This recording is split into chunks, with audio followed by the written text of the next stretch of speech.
Hey everybody. So we're going to do a little example with parametric equations and graphing them. So let's just jump into it. We'll hit lots of ideas. So here's the two equations we want to look at. X of t is t plus cosine of t. Y of t is t plus sine of t. And we're going to look between where t is going to vary over the interval -5 to 5. Okay. So when you first look at something like this, it might not be obvious. It's probably not obvious. It's not obvious to me exactly what this curve is going to look like. And one of the easiest things we can do, or more, maybe it's better to say the most straightforward thing we can do, is to plot points, right? So if we're new to parametric equations, right, we probably don't have a whole bunch of visuals in our head the way we might about, say, an exponential or a quadratic equation functions when we have y as a function of x, right? If I write y equals x squared plus 7, we can probably have a good picture of what that graph looks like, right? But go back to learning those graphs. Typically, the first thing you might do is start by plotting points, right? And so that's what we're going to do here. That's how we build up some of that intuition, is by plotting points. So for instance, I chose the values t, so I made a little table, right? So I'm gonna have my t values, then I'll compute x and y for each of those t values, and then I'm just gonna write a list of the coordinate points that come out because of that. So for example, if you let t equal -5, you pop this into, you get -5 plus cosine of -5. That works out to -4.71. Sorry, let me choose a slightly thinner. Let's see what this looks like. -4.71. That 4 looks awful. And the y value, which is just -5 plus sine of -5, turns out to be -4.04. So this gives us the coordinate point -4.71. -4.04, right? So that's the first point on our graph, okay?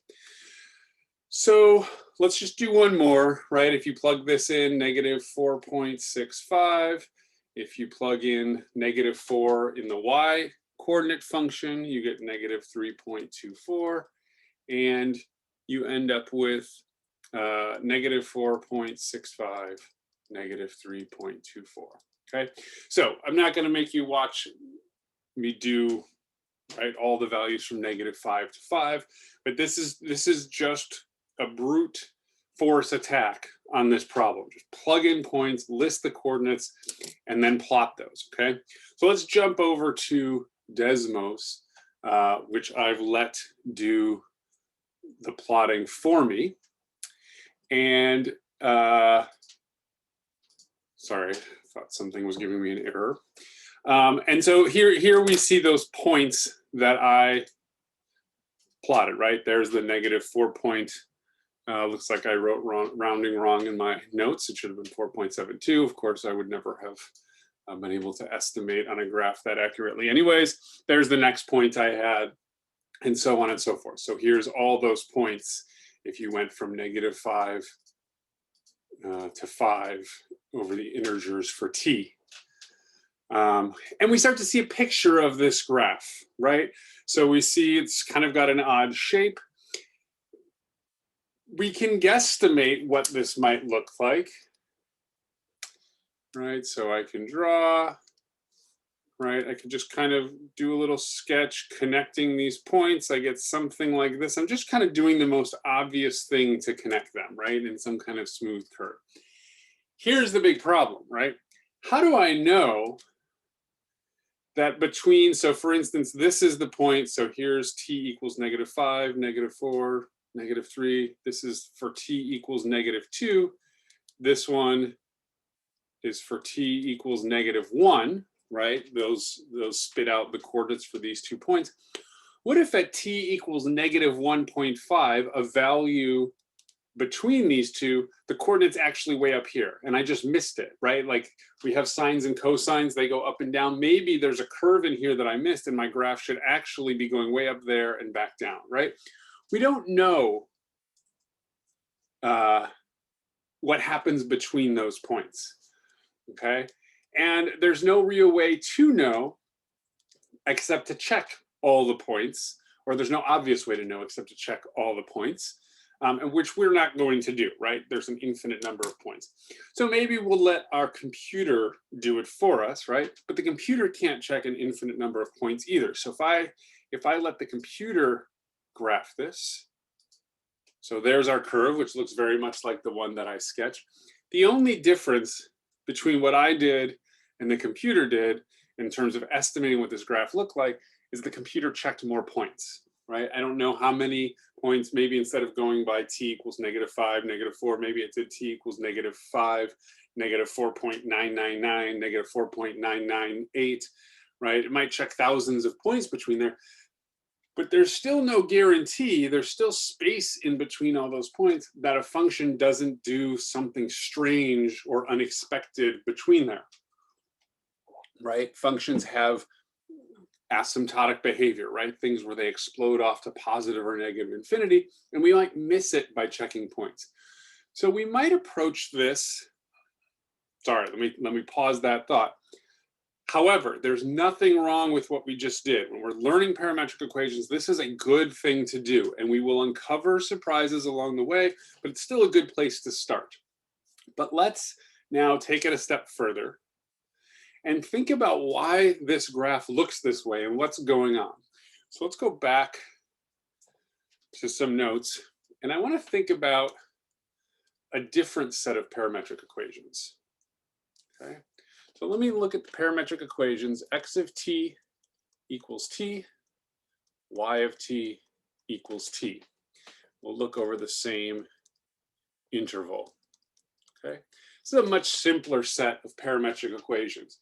If we're absorbing this information about how parametric equations work, it might be pretty quick to realize what this graph is, right? If I made a table for these, right, it would be a very, let's say, I was going to say silly table, maybe, sorry, I forgot I need another column for, there we go, for my coordinate pairs, right? So if I put in -5, -4, -3 on up to 5, of course, all that happens is we're spitting out the exact same values for x and y and getting coordinate pairs where, oops,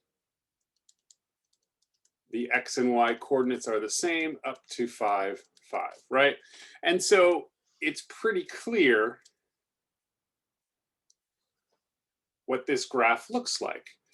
It's just points along, let's get a different color, points along the line y equals x, right?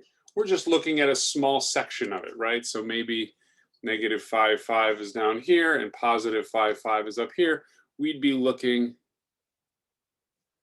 at this little piece of it, right? So that's a representation of these parametric equations, okay? Now, let's look at, let me make another, well, we don't need to make a table. We can work through this. So let's compare what's going on with these two equations, or these two sets of parametric equations. The first set has that same x of t equals t and y of t equals t, but then it does something else to it. So in the process of computing these points that we came up with, we can think about starting with these points, but then adding something to the components, the cosine and the sine, right? So for instance, let's look at the point 0, 0 on this graph, right? This corresponds to t equals 0. What happens to I'll do the other one in blue. 0, 0 in this, let's give these names. I'm going to call these set A and these set B. 0, 0 in set B, right? When t equals 0, we get 0, 0 in set B. What happens in the other set, in set A? Well, if we put in 0 for t, x of t gives us 0 plus cosine of 0, or 1. Y of t gives us 0 plus sine of 0, or 0, right? Oh, I meant to do this in a different color, sorry. So we have the point 1, 0 when t equals 0 for set B. So that's going to be somewhere out here, right? So what's happened is we've started at this same point, but because of that cosine there, we've moved our horizontal component 1 unit to the right. What happens when we get to, well, let's see, let's try the point, what happens when t equals pi over 4? In set A, we simply have pi over 4, pi over 4. This is at t equals pi over 4, right? Pi over 4 is about 0.75, so this might be somewhere about right here. What's going to happen with set A? Well, both components will have a pi over 4. Right? But then they'll have plus cosine of pi over 4 for the x. Cosine of pi over 4 is root 2 over 2. Sine of pi over 4 is root 2 over 2. And so now, instead of being at, this is also for t equals pi over 4, right? We're starting at the same point, pi over 4, but we're adding the same thing to both components. So we'll land on that line where y equals x because these two coordinates are the same, but we'll be further along it, right? So if pi over 4 is the second black dot, we're moving out along it about the same amount, right? Root 2 is 1.41 something, dividing that by 2 is about 0.7, so we're just moving out a little further along the line. Okay, let's do one more point, and then I'll hopefully be able to make what I'm aiming at here clear. Let's do the point pi over 2, pi over 2, right? So for set A or B, when t equals pi over 2, of course, both components are the same. So pi over 2 is about 1.5. That should be similar to this blue dot, somewhere right around the same area. But what's happened to our set A? When we put pi over 2 into x of t, we get pi over 2 plus cosine of pi over 2, which is 0. So we simply have pi over 2. So we'll have the same x component as that black dot. However, sine of pi over 2 is 1. So the y component is going to have pi over 2 plus 1. Right? This is at t equals pi over 2. So what will happen is we'll have the same x component as this black dot, but we're moving up 1 units. Okay, so let me add one more thing to this picture now. At this first point, the one at the origin, the adding of the sine and the cosine moved us 1 unit to the right because the sine didn't do anything. Sine of, remember this was at t equals 0, sine of 0 is 0, and cosine of 0 is 1, and that was in the x component, so we moved 1 unit to the right. At t equals pi over 4, right, the added cosine and sine moved us further along the line. So it moves the same amount in the x and y. And then at t equals pi over 2, the adding of the trig functions moved our y component up and left our x component alone. So imagine you're on that black dot, right? Now we want to imagine it moving. As you move along that line, that blue dot is first to your right, then kind of up to your, I guess, the northwest direction, and then it's north of you, right? Or above you, depending on how you're visualizing this, right? And if you keep going, it's going to move the next, if we continued in this pattern, the next place somewhere over here, we would get a blue dot somewhere over here. I'm just ballparking this. We'd be moving in that direction. And later on down this path, right, somewhere out here, perhaps we would get something that moves us down, right? So from the perspective of that black dot, the blue dot is moving around it, right? If you were standing on that blue dot, black dot, the blue dot would be moving around it, okay? It's a lot to conceptualize, right? And this is why we start by just plotting points. But let's go back to our graph and see if we can picture this a little bit. So let's remove this graph. I'll keep those points up. Here's a graph of y equals x. Remember, that's where our, that's the line our set B of parametric equations lived. This red dot that I wish was bigger, but I don't know how to make it bigger.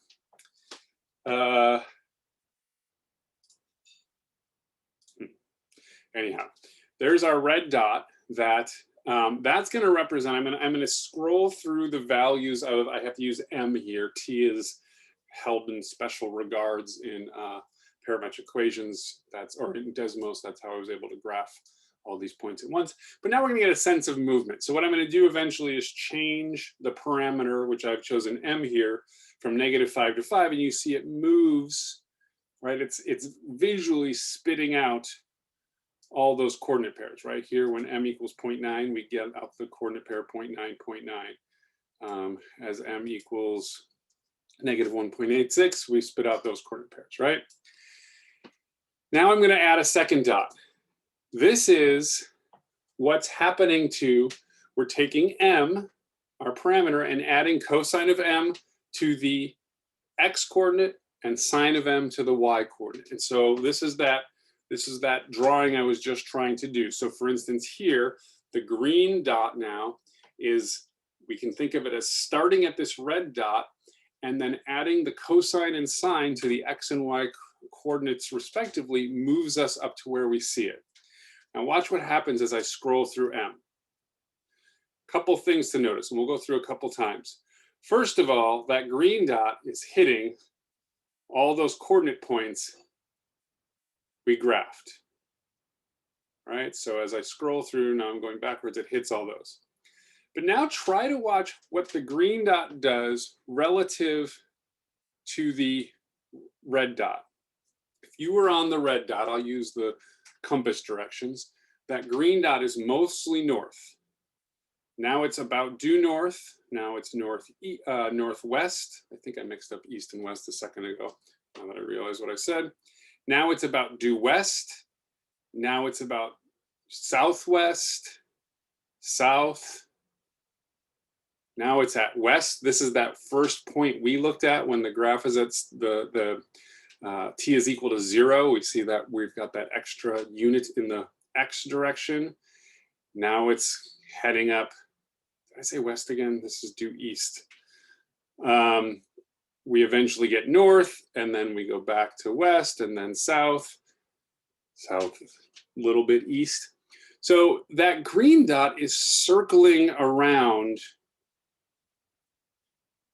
the red dot, right? You can think of this as we often think of, this is very similar to how a planet and a moon might operate, right? The moon is orbiting, or a satellite is orbiting around this, but also moving with it. And so the path doesn't obviously look like a circle, but if you were sitting on that red dot and you wanted to keep looking at the green dot, you would have to just keep moving around in a circle, right? Because it's going around you because you're moving with it at the same speed. Okay, it's a little bit tricky to think about. Let's do one other thing. We've seen that cosine of t, sine of t, if we have those two parametric equations, gives us circular motion, right? We've seen that one. Well, that's circular motion around the center 0, 0. All we're doing here is by putting that t, that plus t in both coordinates, is we're moving that center and continuing to circle around them, okay? And so this gives me more confidence that our estimates, right, by plotting tons and tons of, letting the computer plot tons and tons of little points, are accurate, because I know what sine and cosine do. And this idea of orbiting around the red means it's not going to shoot off in some direction as I guessed it, or I supposed it might have, without really thinking about what these functions do. Okay, so there's a nice little picture of that graph and why it's happening. Let's just look at one more thing, since I mentioned planets orbiting.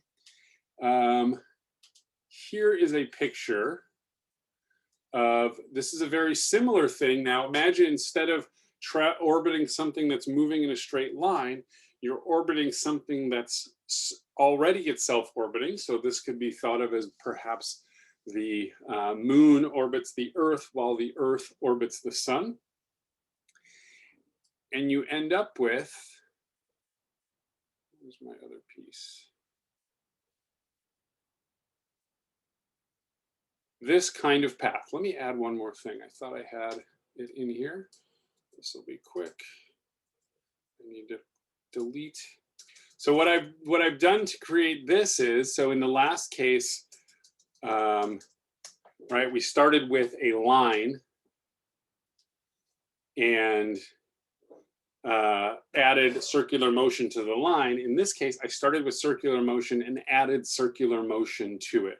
So if you watch the blue dot and the green dot, that green dot appears to be circling around it, right? So the orbit we see has these weird pinches on it, right? And it is like this, I don't know what you call this pattern exactly.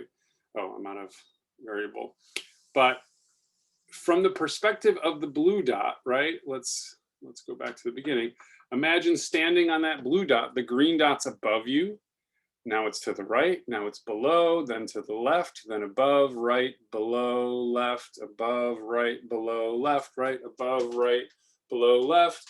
It's going around you, right? But when you add in this other circular motion, if you stand back and you're not from the perspective of the body being orbited, you get this kind of strange shape, right? And there's lots of little variables in here. If I change, for instance, the speed with which the green one orbits the blue one, so here's half the speed we just did, we get a slightly different version of that. Right now it's orbiting a little more slowly, so it goes around the blue dot less times in a complete cycle. But this is something closing in on how maybe the moon's path around the sun would look, because while the Earth is traveling around the sun, the moon is traveling around the Earth. I'm not an astronomer, and I understand that I believe the better statement is that both the sun, or the Earth and the moon, orbit the sun and perturb each other's orbits, but we don't need to get into those fine details. It's easy to model it the way we've talked about. Okay, so that was a lot. Summarizing, it's really perfect to start by simply plotting points, right? These green X's, that's a great way to start understanding and really thinking about, it's really how we should think about parametric equations, even if we get to more advanced ways of graphing them and thinking about them. Ultimately, you have an input variable, parameter, and it outputs coordinate points, and you can just plot those points. But it's good to go one step further and start thinking about, why do I see the behaviors that I see? What really is happening here? What are some good ways to think about it? Okay, that is it for now. Thanks, everybody. I will see you next time.